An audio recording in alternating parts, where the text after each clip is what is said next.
everything's well and we're just rolling. And then other times Monday hits you like a Mack truck. I don't know about you, but that's just the way it is over here. So, week 3. Wow. Can you believe it? It seems like we're just rolling, and that's a good thing.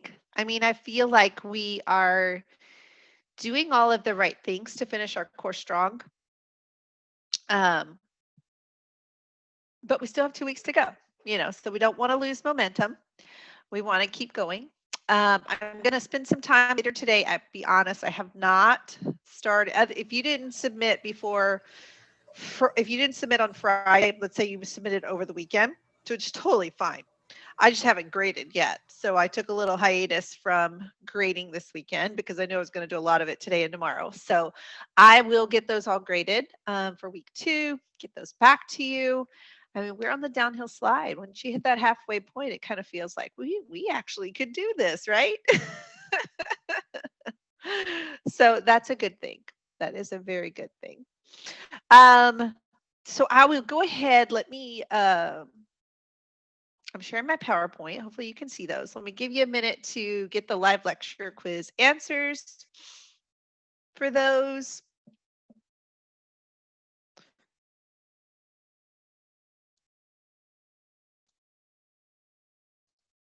If you ever find yourself, I've got too many tabs.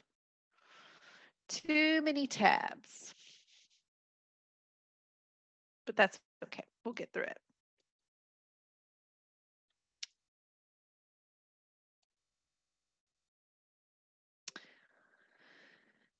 Okay, so let's dive into the week 3 content. And so the week 3 is all about the difference between making business decisions by feeling or by the numbers. We'll also talk about price setting, and then we'll talk about 2 price setting implications in decision making for your business.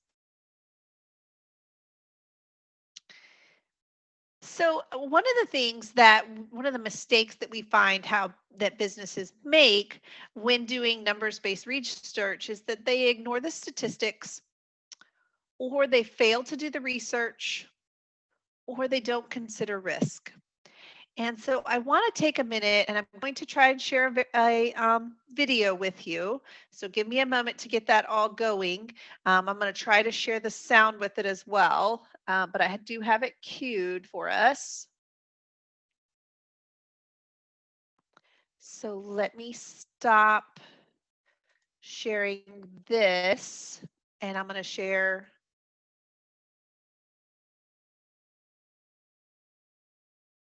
this. And then I think I have to change the audio here so you'll be able to hear it. It's the intro one.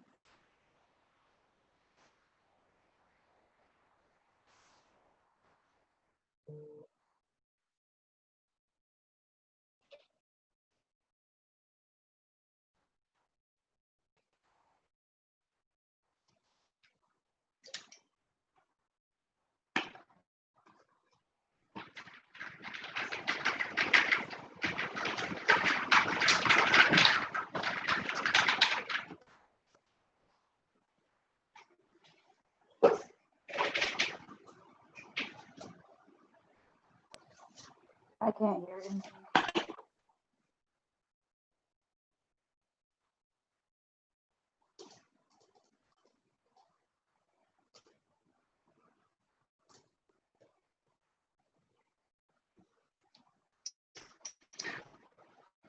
Okay, let me see if I can make one setting change and see if this will help. Okay.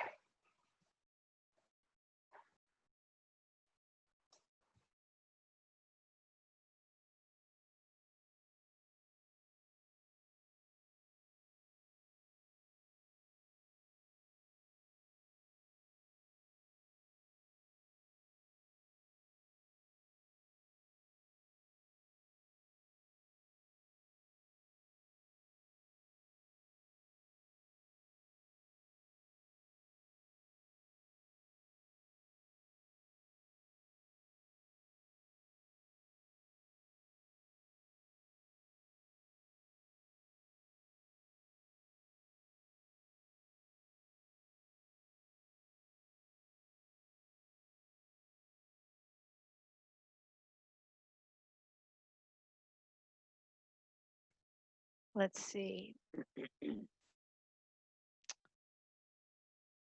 I apologize. It's a really good video about risk. You can hear me. Good. That's good.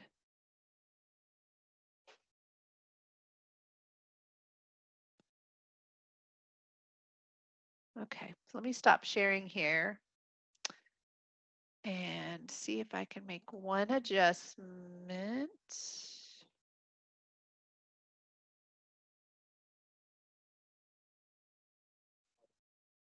I appreciate your patience as we try to.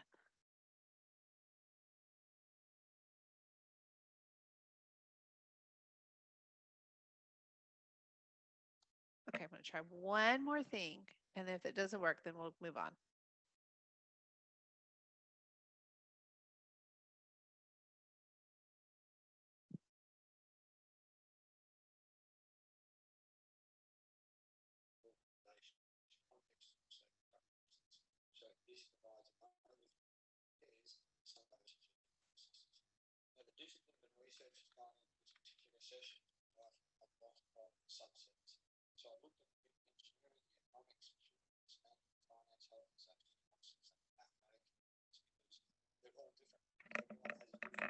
Opinion in many instances, but what I've done is an attempt to rationalise or overview and encapsulate some of the best of all of those particular processes and functions. So what I'll cover shortly is a synopsis or overview of lots of those elements, and there'll be a bibliography at the end of some of the other resources for further reading.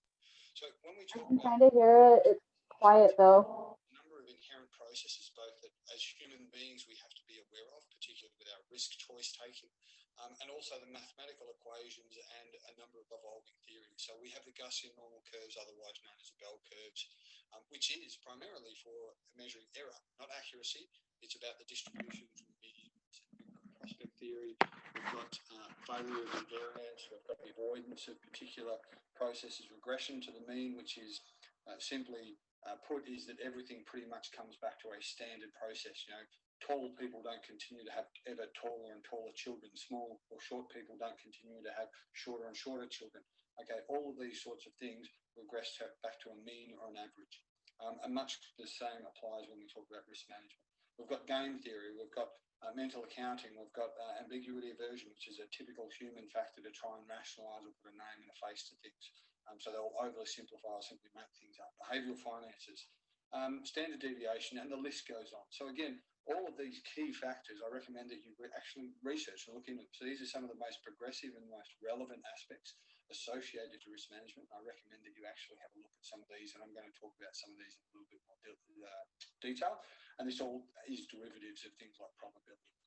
So first of all, why do we even focus on or consider risk management? Well, the reality is the essence of risk management lies in the maximising the areas where we have some control over the outcome, whilst striving to minimise the areas where we have absolutely no control over the outcome, and the linkage between effect and cause is hidden from us. That's the reality. We simply don't have all of the information. So who are the people who are doing this? This is not the space of primarily the risk management people. It's every business leader and business executive, because the successful business executive is a forecaster first. Purchasing, producing, marketing, pricing, and organisation all follow that process. It's about preemptive, it's about looking forward, and humans adapt to change. Despite what people will tell you about change management, we all deal with change every single day, but this is about forecasting and looking forward. So how do we go about this? Well, first and foremost, and I know this is going to enrage and excite a number of people, but measurement always dominates intuition. The reality is it has to be a numerical based system. And there's a number of ways about distilling and capturing information, but it has to be numerically based. It has to have content so we can understand the scale and magnitude in a comparative scale, and numbers simply do this much, much better than word pictures. So managing risk is the assumption and the convergence of three basic requisites. That is full information, independent trials, and the relevance of quantitative valuation. Now, those three proofs, those three elements alone debunk most of the non-scientific hokum, anything that is deemed as a risk methodology. If you can't exhibit those three elements or strive to those three elements, then simply you're falling short, and you should acknowledge that, or you're applying or practicing some other discipline altogether. Some sage advice that I found in the research, something that I certainly coined the phrase quite a lot, is the information you have is not the information you want. The information you want is not the information you need. The information you need is not the information you can obtain, and the information you can obtain costs more than you want to pay. And that's the reality for most businesses. So when information is lacking, we have to fall back on inductive reasoning and try and guess the odds. And that's the reality. If there is no mathematical proofs, there is no empirical data, essentially it comes down to an educated guess, a refined guess, or a developed methodology of chance and associated numerical values. But if we don't have the information, we don't have the information. We should be transparent and acknowledge it. So part of the problem when we communicate this is all about the graphical interface or the descriptions as well. So one of the elements that I use in terms, and I recommend in terms of making sure or understand the difference between outliers, that is extreme or extraordinary events, is standard deviation. So where we have the mean or the median, we have the clustering or the majority of group of activities, and even our forecasts should fall around that space. Now, it's not saying that outliers and extraordinary events don't take place, but it's understanding how far from the centre they are, and certainly how frequent the volume that we're actually dealing with. And we shouldn't be having these extreme left and right of arcs in terms of events. And this is how we incorporate this, and I'll talk about how we incorporate this into our risk methodology. So for here example, we have a threat assessment. Now, this threat assessment here, there's a number of flaws associated with this, but it uses the principles of a heat map process, where the more red is the higher potential for risk or forecasted risk. The ambers, the yellows, and so on, a middle ground of green, obviously a lower end of scale. So in this methodology, there's been segmentation associated with the asset class, being people, information, processes, concept, and so on. The value, the utility value, and that is the value derived from a particular asset, not just the cost of replacement or maintenance of itself. And business importance. Now, you'll see there in the drop-down box there under the 9 with a 0 to 10, this is an opportunity and a process where you can also add a degree of significance or importance to particular functions. So in this instance, business importance was a sliding scale between 0 and 10 because there was many different multifaceted businesses, there was different divergences, and it was important to amplify or prioritise certain business importances outside of the assessment of the actual naked threat itself. Now, you'll see in this one there's a number of undesirable events identified. Now, this was a non-strategic.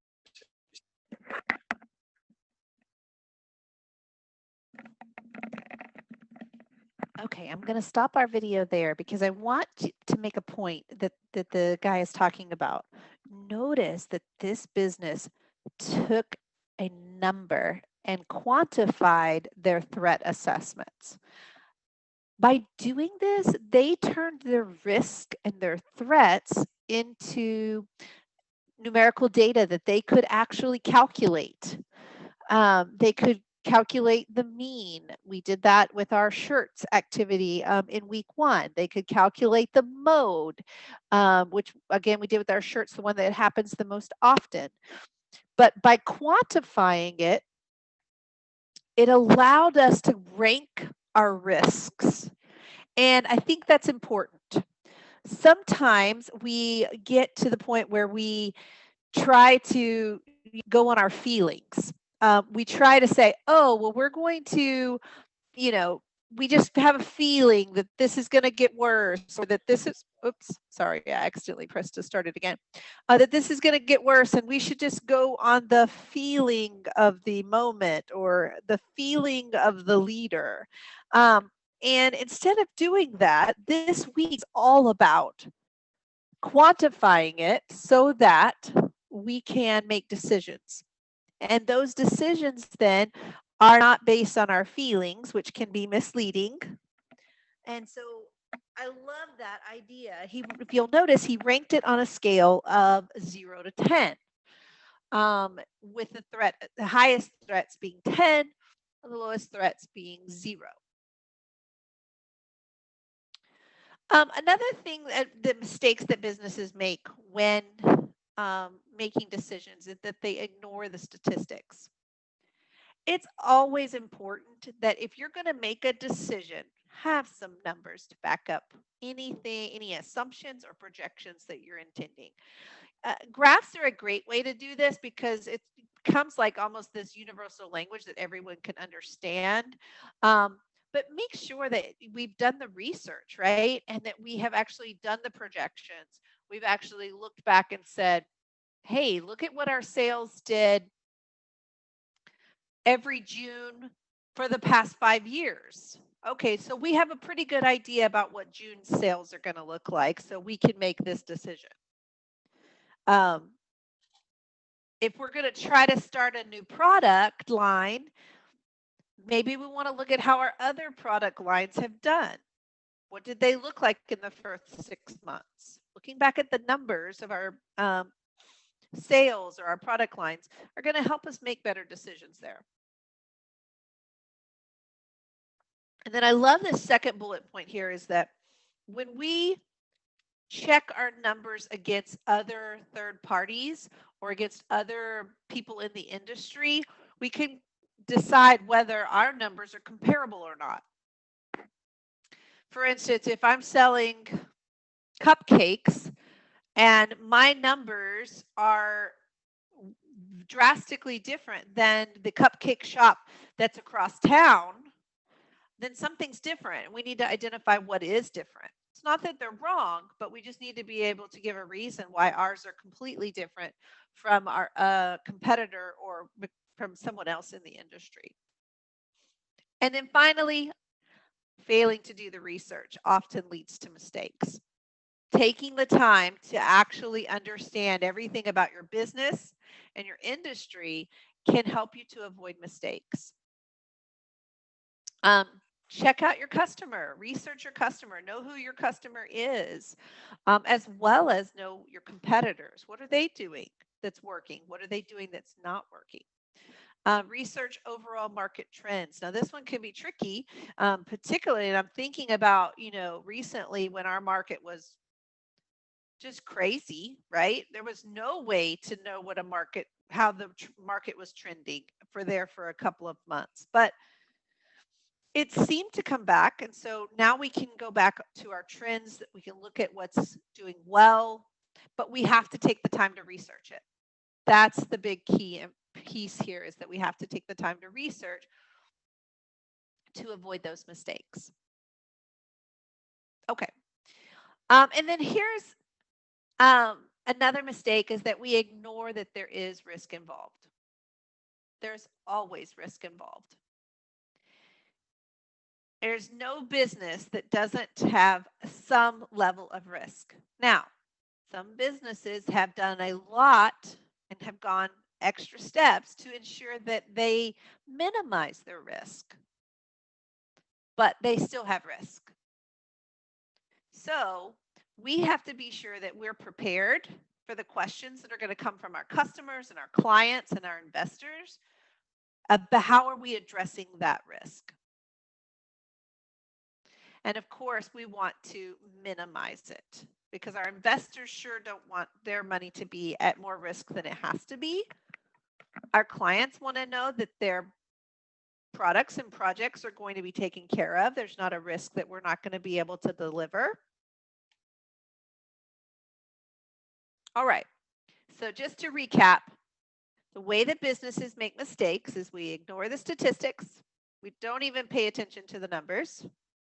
We fail to do the research. We don't take the time to actually research what's going on with our customers or our clients or our competitors. Or we ignore the fact that risk exists in every business, and we don't address how we're going to minimize it. So how can we pinpoint risk? How can we identify it if we're going to minimize it? Well, we have to many times make educated guesses about how the risk is involved. And sometimes this stems from our experience in the past, especially when we look at how what we've done in the past that has kind of put ourselves on a limb, our business on a limb.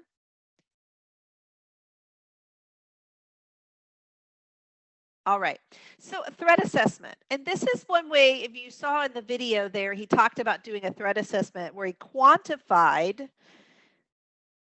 the risk associated with a particular activity.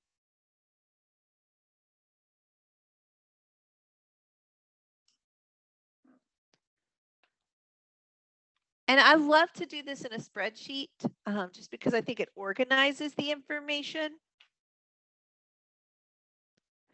And in the video, he ranked his threats from 1 to 10, but you can see that in this third bullet there, it just says to analyze from 1 to 4. And that's fine. You get the same scale, get a little bit more variety when you put them from 1 to 10, but 1 to 4 will work for a quick, easy threat assessment. Specific statements and standards are measured in time intervals with errors and probabilities to develop guidelines and descriptors. And then we can organize these into categories. From those that are the most likely events to occur, we probably need to make detailed preparation for them, to the least likely, or they're kind of in the back of our mind that they could happen,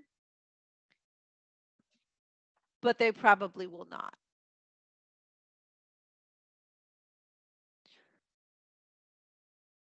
Learning from failure means creating an environment in which people are comfortable to voice their concerns about potential risks. So definitely something in our business that we want to create is we want to create a culture, an environment where our employees, everyone in the business, feels free to voice their concerns about potential risks.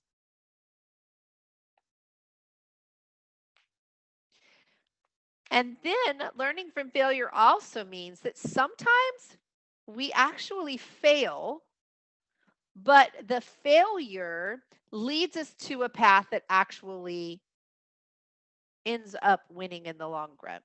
For instance, let's say you're going to be using a new contractor, and that contractor is going to be providing content pieces. And so you just develop a set of guidelines for all the things you want for those content pieces. Now, you have these guidelines and you think they're pretty thorough for what you want. It's everything you've thought of up to the point. But it's not until your contractor submits the content that you realize, oh, wait, I needed to make sure they did this, right? So you have a starting point with your guidelines, but you tweak from there. You adjust the plan. It's not a complete overhaul, but you're adjusting because you learned from not saying it at the beginning. And I think that's important, that we have to have that growth mindset that says, you know what, this is not either success or failure, but instead this is, oh, okay, well, so we're going to get better at what we do, right? So maybe we weren't perfect that first time we made that widget, but this widget 2.0 is going to be way better because we're open to learning something new. We're open to learning a different process than we may have communicated before.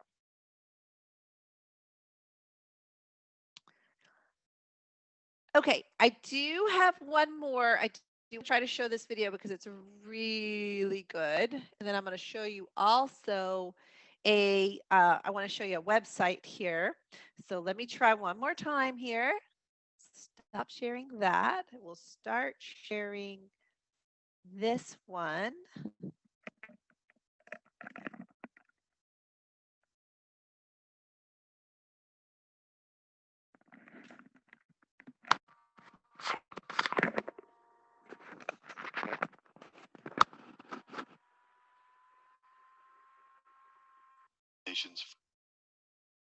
Think about this real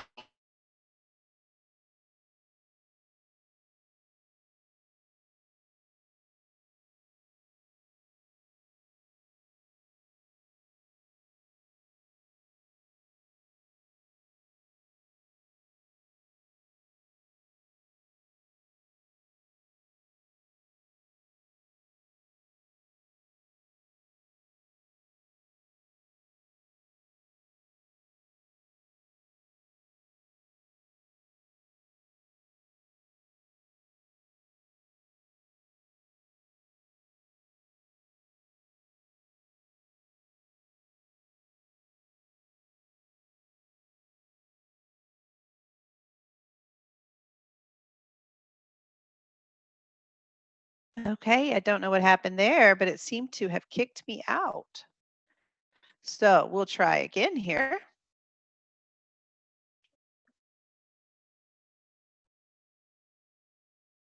See if we can do that.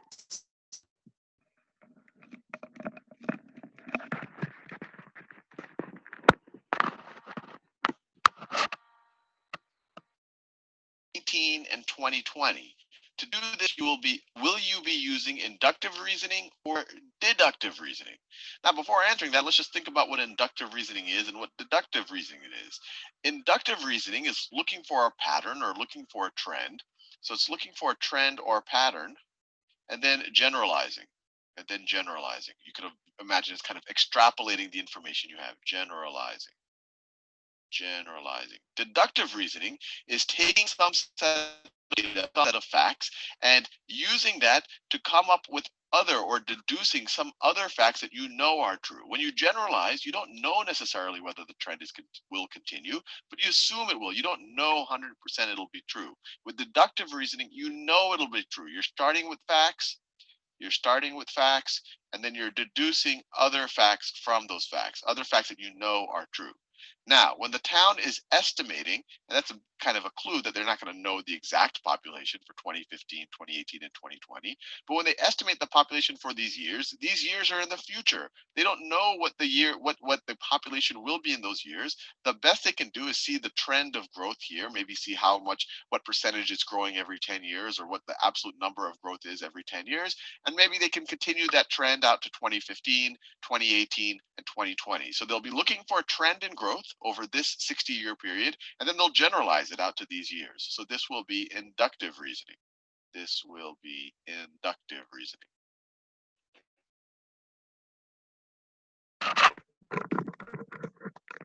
All right. Yes, love Khan Academy. One of my absolute favorites to look at. Now, I'm also going to share here a second link that it's a really nice, and this is again by Khan Academy.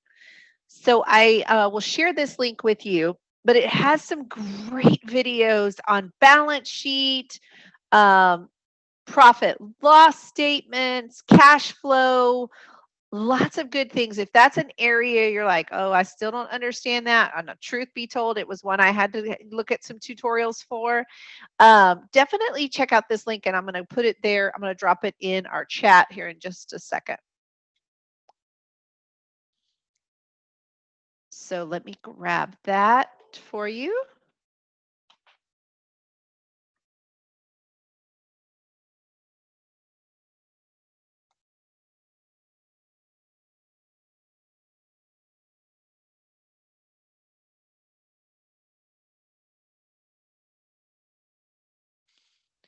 Sorry, I had to end up opening it up. Let me grab it.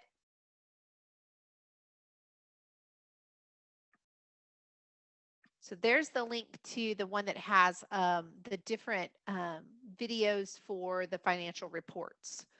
Like I said, it was one that really, really helped me to be able to understand how those all tie together. And of course, with us looking at the numbers involved in our decision making, it becomes very important to make sure that we understand what all of that information, where all that information comes from.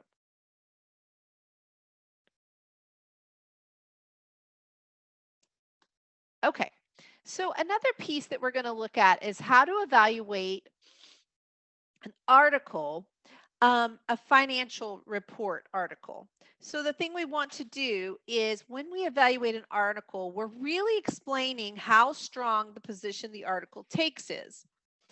I love these questions that we have here that tell us, what do we ask ourselves when we are evaluating such an article? We ask ourselves, what are the weaknesses to the article? Does it have a strong point in this area, but maybe a weakness in another area? How are the numbers being used effectively? Are they communicating the message that we want to communicate? And this one I love because I don't think we always think of this. What is missing? What's missing from the article? What is it that we're not being told? And are the numbers being used here to disguise something? I think that that underlying asking the questions about what's missing, I think that's key. And I'm not sure I do that all the time. I'm not sure that I always ask those questions about what's missing. I tend to take things at face value, use the information, decide whether the information is good, if I feel like it's reliable, but I'm not always asking about what is it that they're not telling me. So definitely some good questioning here you can use as you're evaluating some articles. Now, these measures of central tendency we have spoken about before, but I just want to do them as a reminder for this week. So measures of central tendency are the three numeric values that we use to describe pieces of data. So we had the mean, the median, and the mode. Now the mean and the mode we covered back in unit one. I'm sorry, not unit. Week 1. When we were dealing with our shirts project, but we did not talk about the median. So I want to spend a little bit of time comparing the three of these so you can see how they are related. Okay, don't let this formula scare you. It's really just saying the statistical formula for finding the mean is really just to add them all up and divide by the number there. We know that. We've been doing that for a really, really long time. But I did want to show you the actual statistics formula, that X bar. That's what's used to stand for the mean. And then that big E looking symbol, that's the Greek symbol sigma. And it just means to add them all up. The most common, the mean is the most common measure of central tendency, but I want you to look at these two examples because it clearly shows us how vulnerable the mean is to extremely high or extremely low values.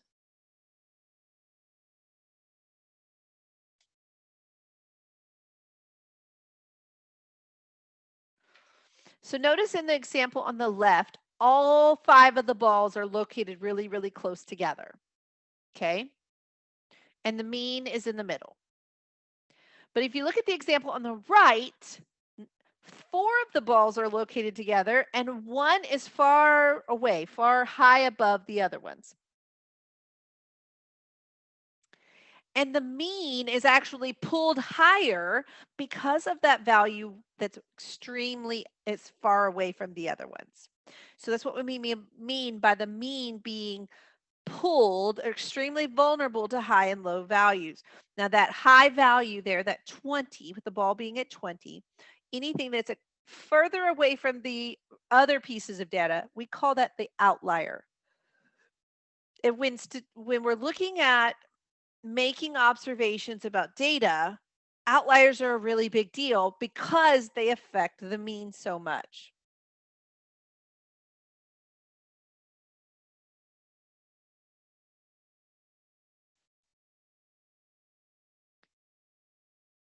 So if we were to calculate the mean here, we're going to simply add them all up and divide by the number of items that we see here.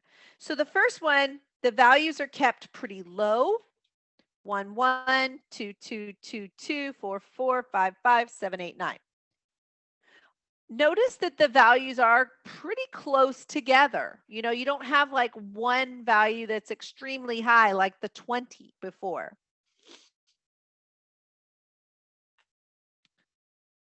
Look at the second example. Do you notice any outliers here? I really don't. I kind of see them all together. So let's take a look at the median. Now the median is the middle, okay? And again, using the same two sets we saw before, I want you to see how the median is not affected by a high or low value. And this is because the median is in the middle. It's in the middle no matter if there's a high or a low. The thing to remember with the median is that in order to calculate the median, you must put the numbers in order from smallest to largest, or largest to smallest, whichever way you want to look at it. But by doing that, you're going to be able to find the middle.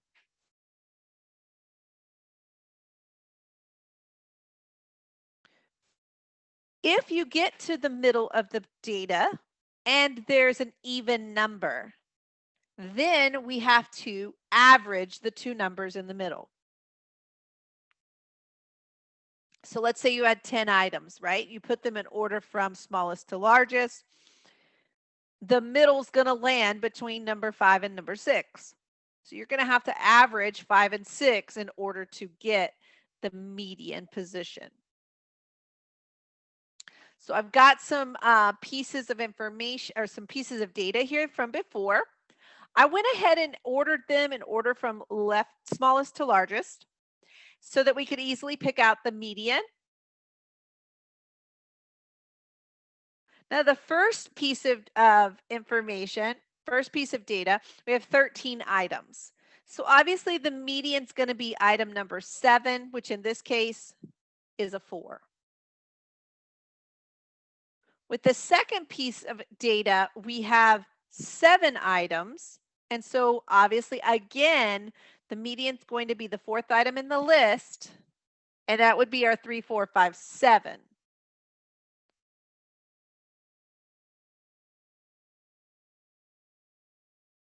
So the median, again, the big difference is the mean is affected by the outliers, the highs and the lows. It's pulled in those directions of those outliers. But the median is not. The median is the middle when you put them in order from smallest to largest. And the mode. The mode is the most often. It's not affected by the outliers like the mean is.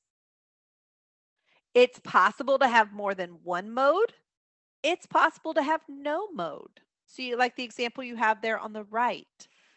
If all of the data is represented equally, equal number of times, then you have no mode. So the median, the mean, and the mode. So this week you'll be asked some things about them that we've pointed out here. Like which ones are affected by outliers. Only the mean is affected by the outlier. Okay, and then I have a couple of examples. Actually, I have 3 examples. The first one shows you the mode being 1.10, and that's because it happens twice. The second example, you can see that there are 2 modes because 27 and 55 both happen 3 times, and those are the most. And then the last example shows you one of no mode because all of the items are represented equally here.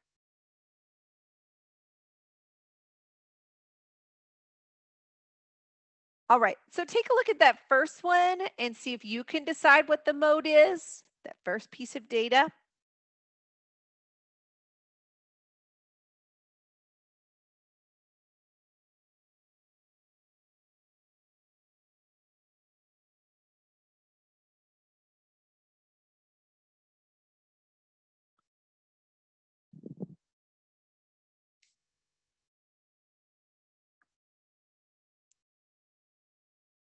And you're right. Yeah, it's 2, right? Because the 2 happens 4 times.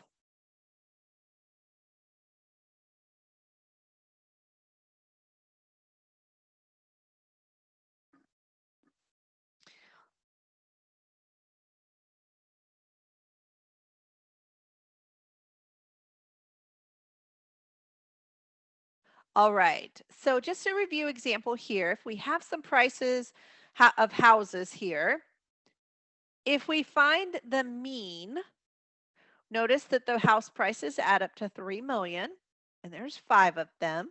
So we can divide there. The mean would be 600,000. The median would be the middle value of the ranked data, meaning the data has been put in order from smallest to largest, which our data is here in our house prices on the left. And the one in the middle would be the 300,000. And then finally, the mode is the one that happens the most often. And in this case, that would be the 100,000.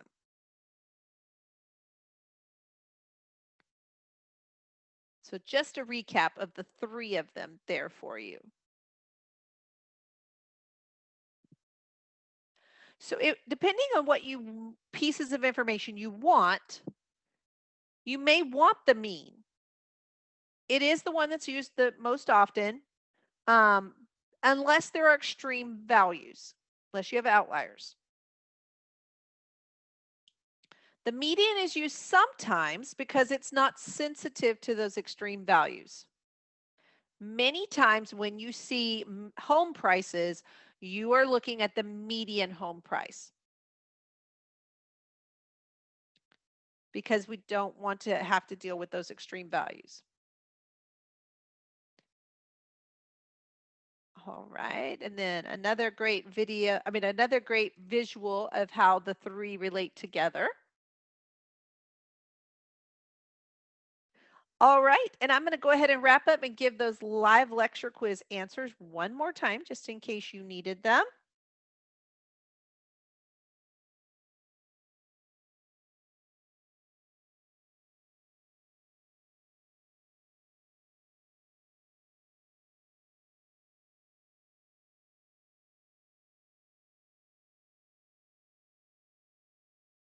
And I want to thank you all for coming this week. Don't forget, you've got 2 discussions, you've got an assignment, you've got assessment, live lecture quiz, and all the daily checkpoints to go with that.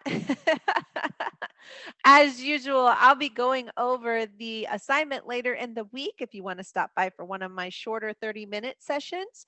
I'll also be sending out some of my YouTube videos to walk you through some of the other pieces, but those probably won't come out till tomorrow. So until then, I will be grading week 2 stuff. If you need something, please feel free to reach out. Let me know. I'd be happy to meet with you, answer any questions that you have, but definitely want to thank everyone for stopping by today, and I hope you have a great week 3. You're welcome, Charles. Definitely Khan's one of my favorites. So bye, everyone. Have a good week.